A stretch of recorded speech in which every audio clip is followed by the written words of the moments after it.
got a will, otherwise your story will be decided for you by the courts. In the meantime, as we celebrate Savings Months, we look at ways in which young people can empower themselves financially by saving and investing towards their goals and dreams. We're now joined by Tamicelo, who's the Head of Savings and Investments at Absa Retail and Business Banking. Thank you very much for joining us and welcome to the program, Tammy. Oh, thank you, Peter. Thank asking young people to save is almost like asking a 4-year-old at a birthday party not to eat any cake.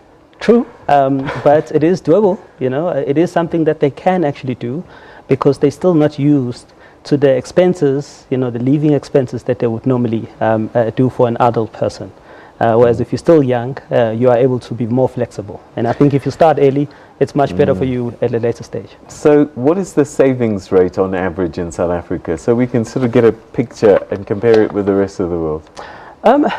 Look, it's actually bad because it's on the negatives. You know, Yeah. it is. You know, the latest reports from from the SARP is indicating that it's minus 0.3%. You know, Minus 0.3%. The good thing though, Peter, or the positive that's coming out is that not so long ago it was minus 2.7%. You know, Wow. So there is a bit of a silver lining, This and there is is a a bit of half improvement. glass, half full scenario. That's right. China, savings rate 40.7%. That's right. India, BRICS nation, 27.4%. I can't understand why, because some people might say, oh, it's developing nations, etc., but that's not the case. Yeah.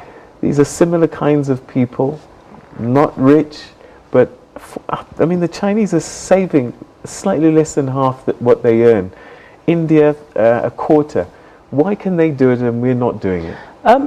We could also say that they've been fortunate that their economy have consistently been growing at alarming rates, at very significantly high rates. In our economies, I mean, I think the rates have been high before, but the high has never been more than 5%, effectively. Whereas when you look at the Indias of this world and the Chinas of this world, the rates have been quite significantly high. However, there is also this culture, that gets inculcated, at a very early stage, so for people to save. And there's also this thinking for people, in those economies, if you think about it, is that they're actually anticipating, what if things go wrong? What could happen? Would I be ready if something, that of catastrophe happens, in my family? Will I be able to recover? And I think that's what's driving them. So they look at the savings more than anything else as an insurance, if you like. How do we teach children and also young people in high school, because they're the ones actually that probably are going to have to start earning, not in the too distant future. How do we start to teach them about saving so that when the time comes they don't go off and get a new pair of shoes straight away? So for me there are three areas who could become sources of that education. The first one is at home. The parents, they control the purse. They could drive this learning and this discipline and this accountability with their kids and young adults. The second one is the schools. I think the curricula needs to ensure that it is aggressive in including the learning around saving or matters of finance, that it becomes more and more explicit and more pronounced.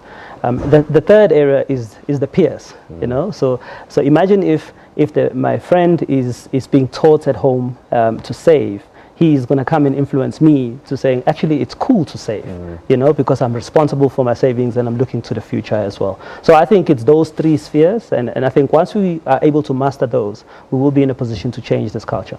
How do you overcome the advertising? Because it's everywhere. Even banks are busy throwing money at us. Buy this car. You don't have to pay for a month and start paying in 3 months' time. So even banks are guilty of getting us and sucking us into this debt cycle. But ultimately, the decision is with you, right? The decision is with you to control yourself. Self-control is very important. Accountability is very important. I think it's important to know what you can afford, what you can't afford. It's important to know what you need to put aside. So we've got studies out there that are indicating how much exactly you're supposed to be putting away from your salary or from your income. I think as long as you are able to monitor that and be able to be strict with yourself, and even creating the barriers for you to tap into that money that you've saved, I think that's important to be done. Tell me, someone will say, what you guys are saying is fantastic, yeah. But Mina, I don't have enough money just to get through each month. How do you mean save? So, look, the reality is that some people really do not have the capacity, to even start saving, on the basis of the responsibilities that they sit with, But you find also that there are even more people who actually do have the capacity.